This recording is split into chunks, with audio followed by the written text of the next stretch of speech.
আসসালামু আলাইকুম রহমতুল্লাহ। প্রিয় দর্শক, আশা করি আপনারা সবাই ভালো আছেন আল্লাহর রহমতে। কাছে দূরে দেশ ও বিদেশ থেকে যে যেখান থেকে আমার এই ভিডিওটি দেখতেছেন অসংখ্য ধন্যবাদ। ডিউরোস্যাম ব্যবহার করার নিয়ম, আপনারা কিভাবে ডিউরোস্যাম ব্যবহার করবেন এবং কোন দেওয়ালে ডিউরোস্যাম ব্যবহার করা যায় এবং কোন দেওয়ালে ডিউরোস্যাম ব্যবহার করা যায় না, অনেকেই প্রশ্ন করেন। ডিউরোস্যাম, স্নোস্যাম, সিমেন্ট পেইন্ট তিনটা কি আলাদা আলাদা রং নাকি একই রং, বিস্তারিত আপনি জানতে পারবেন ইনশাআল্লাহ। তো আপনি ভিডিওটা দেখতে থাকুন এবং সঙ্গেই থাকুন। তার আগে বলি, যদি আপনি আমার এই চ্যানেলে নতুন হয়ে থাকেন তাহলে অবশ্যই চ্যানেলটি সাবস্ক্রাইব করে রাখতে পারেন।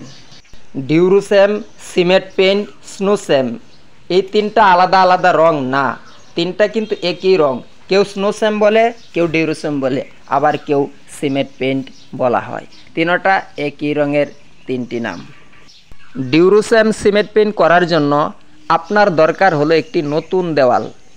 একেবারে নতুন দেওয়ালে ডিউরোস্যাম সিমেন্ট পেইন্ট করতে হয়, পুরাতন দেওয়ালে ডিউরোস্যাম সিমেন্ট পেইন্ট করা যাবে না।